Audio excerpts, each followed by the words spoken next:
Hello people, I am Jaby KOAY, joined by Achara KIRK. Hi guys. We just finished watching episode 1 of Scam 1992, and this is just our discussion, our review of the first episode. We cannot show the reaction on YouTube, so if you want to watch our reaction cut down or our reaction in full, those can be both found on patreon.com/JabyKOAY. I apologize, I know that's frustrating for a number of you who've been waiting for a while to see our reaction, but we just can't take a chance with Sony Live or Sony Live. I don't know if it's called Sony Live or Live, but I can't take a chance with showing that stuff on our YouTube channel and risk getting a copyright strike from them. So we just finished the first episode, like I said, which introduced us to HARSHAD MEHTA, where he came from, how he got into the business at all, his humble beginnings, so to speak. Interesting thing about this is, you know that it's a big scam. This is a big scandal that he basically engineered, and you see exactly how that all happens in this episode. But what's interesting is you sort of, in a weird way, almost like Wolf of Wall Street, you sort of root for him in a way. Well, he's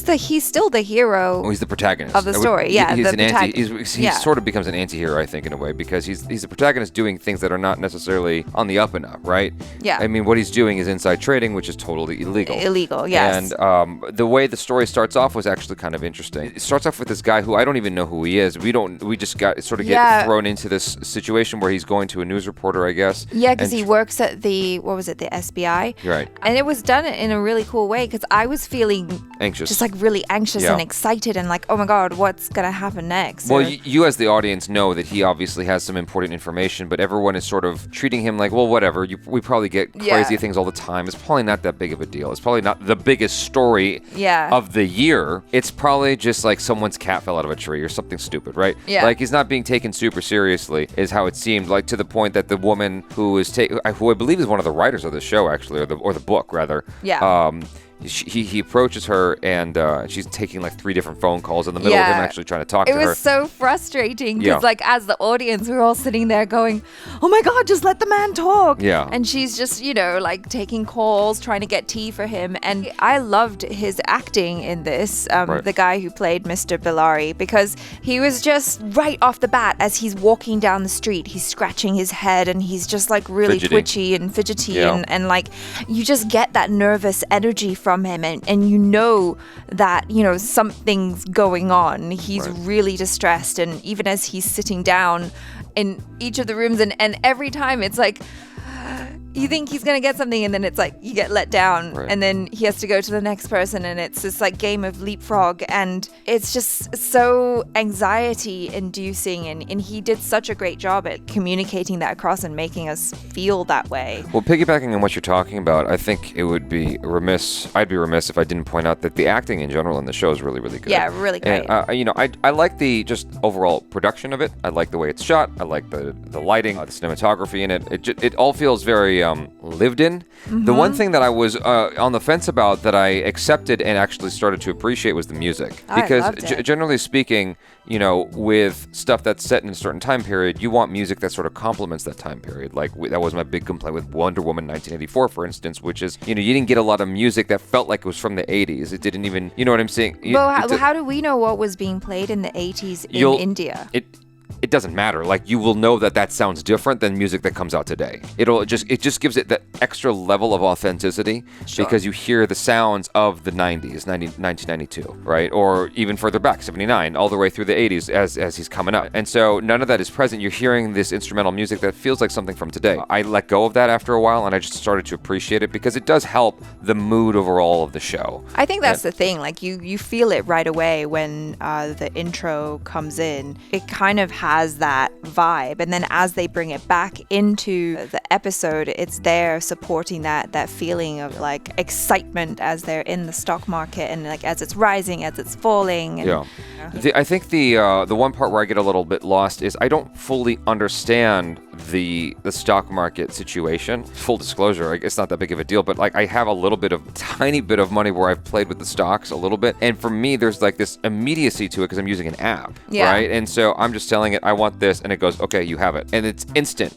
And I don't know how that corresponds to IRL, where you're telling someone I want this, and like he's got these tickets and whatnot. I don't know how any of that stuff works. It's almost as if, say, I am one person and you're another person, and you're coming to me and you're going, Achara, you have Tesla stocks, right? Yeah. And I'm like, yeah. And then you go, well, can I buy them off you? And then I go, okay, but I want this much money for them. Yeah. And then you go, all right, fine. And so it's just kind of different because it's old school, I guess. That's kind of what. Well, it's floor trading. It's a little bit different, yeah. And so you certainly got the atmosphere of the stock of the floor trading. Like you got the sense of what it might be like to be in that room with the claustrophobic framing and whatnot, where everyone's crowded in. It felt like there was no empty space at all in these rooms. That everyone's trying to get in there. Everyone's trying to get something from everybody. I at one point saw like people like manhandling each other because it just gets so intense in those rooms. That was definitely communicated very effectively. Right away, you can see this character as someone who he's trying to make his way in the world. Yes. And I mean, obviously, he's not just a character. He's based on someone real, right?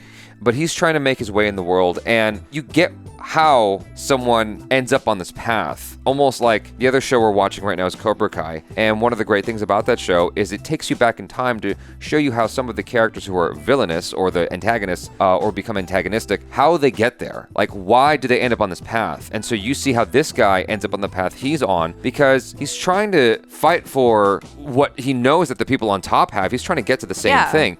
And the funniest thing is, like, he's going about it in ways that are probably quite similar to how the people on top got there.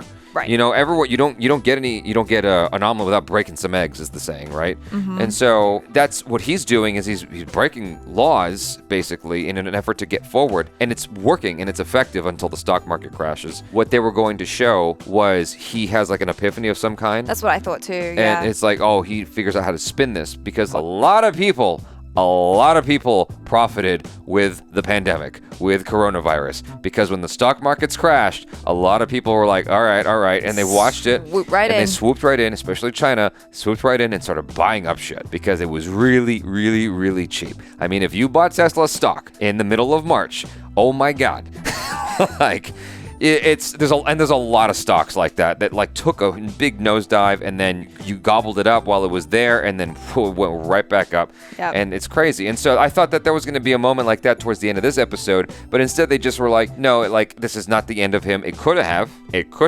Yeah. But and similarly, I had that thought in my head where when he first puts on the jacket, the outfit to go into the stock exchange, to be a jobber, to be a jobber. It's the first time I've ever heard that word in my life, by the way. Yeah, I've never heard it either. And so he's walking across the street and almost gets hit by a car. I was like, wow, that's so crazy. Like all this stuff, this kerfuffle that came of his life could have ended right there, like, and meant nothing, and we would have not even have this show, right? And I've heard of there's this random scientist story I heard that's like that, where this guy had like this evidence, this proof, or this mathematical equation. I don't know who the guy is. I forgot who it was, but it was like finally he was going to resolve something epic in the science community, and he ran so excited, he never wrote it down, and he got hit by a horse and died. Oh, no. And so the resolution or the solution died with him. Oh dear. And so it's just sort of random how something like that can happen. That kind of shit really freaks me out. Well, and so, okay, I mean, as cool as that is, I'm not sure if that's what really happened in his life, because it was just like a cool intro for the other dude. I forget his name, but I mean, I'm just taking it for the artistic licensing of the story. I mean, I'm just saying, like, sure, you're right. I mean, it maybe didn't happen like that. You're right. You're probably right. It's just, artistic liberties, whatever. But like taking it at face value, that is what I got out of that moment. Was like, it could have ended in a heartbeat right there. But but he lived on, and he had this massive effect on India. So that's crazy to me. It's really interesting to me, like, how they're telling this story, which I suppose is just like a very classical way, especially when it comes to telling a story that many people know already. Like, I imagine that most people know about HARSHAD MEHTA, right?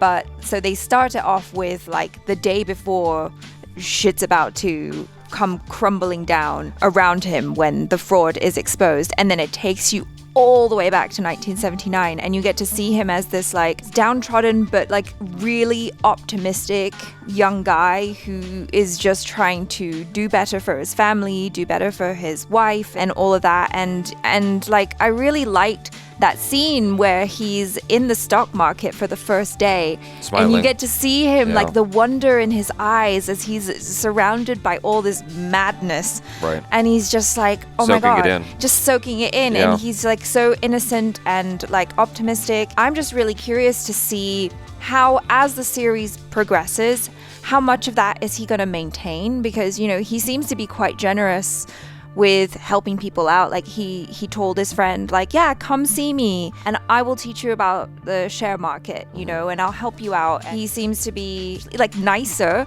than that dude that he ended up kind of partnering with the penny stocks. But remember on the first day when he went to work, his friend asked that guy, like, hey, can you give us some tips? And he's like, no, my tips aren't free. You know, so it's like a completely different type of person. And so I wonder, like, how long are we going to have to go in the series in his life before he starts becoming that person? Or does he become that person at all? Like, he must do in order to make the profits that he does. Now we're speculating on things I'm sure we'll see in the later episodes. But yeah, but that's what I'm really excited about, is just the progression as we go through.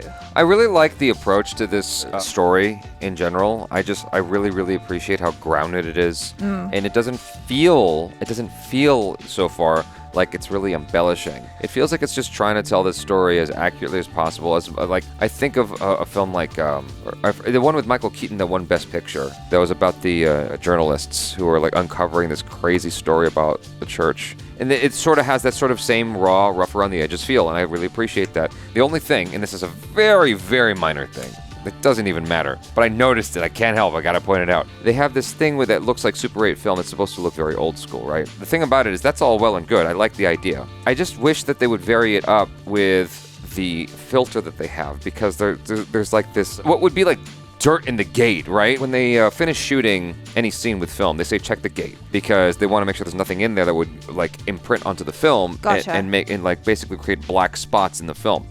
And that'll happen sometimes. There's this permanent black spot in every single time they show one of those Super 8 things. There's always this black spot in the upper right-hand side. I'm like, I'm fairly certain that after changing the film so many times to get these varying shots, that would have been cleaned out. This is just some generic filter that they've created for that same type of shot every single time. And it just bugs me a little bit, because if it was real, it wouldn't be the same one every time. It would be changing up. You'd also have like specks in the film, because it's like, you know, as the film goes through the sprockets, it gets damaged and whatnot. Like, there are ways to like enhance just the look of this Super 8. They've gone to the extent of like making this as real as possible, recreating this era with the clothes, with everything. And just that one little step like is missing, and I think those effects are actually really, really easy to do now with After Effects. You see these filters all the time on Instagram now, so I can't be that hard to implement that for the Super 8 film stuff. I mean, that's a really, really nitpicky. That's where I gotta go to find anything negative with this. That's all. It's like, I like it a lot. I like the show a lot. That's the only thing I could really find that's negative for me. Yeah. But that is a negative thing for me, and that, you know, and there it is. So I'm digging the aesthetic as well. I think that they've done a really great job with kind of recreating the era and like using the colors that kind of make you feel like you're in the 80s, in the 70s and the 80s, you know? Computer monitors. Yeah. So I just feel like shouting that out, because like you said, you know, with the acting and the directing and the story and everything, and the dialogue as well is so great. Like, I love that HARSHAD MEHTA's character is this guy who just spouts off like really almost poetic type things, and, you know, risk is the spice of life, or is it risk to ishq or something? You know, it's really cool. He's an idealist. He is an idealist, and that's one of the most interesting things about him, is where he starts out. Yeah. You know, that's just an interesting thing about this character, about this dude, is because like whenever you think about a guy who, I don't know, this could easily deviate into all kinds of stupid areas, but like anytime I think about like a bully, like I mentioned with Cobra Kai, or a guy who doesn't want a committed relationship, you know what I'm saying? Like these guys who are supposedly assholes and are able to get girlfriends all the time, but then they just drop them. Like these people are crafted out of something. They're defined. Their personality is defined from their circumstances. Right. And so these are his circumstances, which feel eerily just like Wolf of Wall Street. Because what's his name? Jordan Belfast. Belfort or Belfast? I forget. Jordan something or another. He started out with the penny stocks too. Well, as soon as they mentioned penny stocks in the episode, my mind immediately went to, that's where he's going to go. At some point in this show or in this episode, he's going to go for the penny stocks for sure. Yeah. Because otherwise, why would you mention it when his trainer guy was all like, yes, we just go with the expensive stocks here. We don't play with the cheap ones. Right. There's always money to be made. That's the thing that I was Yeah. told about stocks is like there's always money to be made somewhere. That's a whole other conversation. You guys, thanks so much for hanging out. Hopefully you enjoyed that, and looking forward to watching episode 2 of Scam 1992. Thanks so much. I'm Jaby KOAY. This is Achara KIRK. Peace out.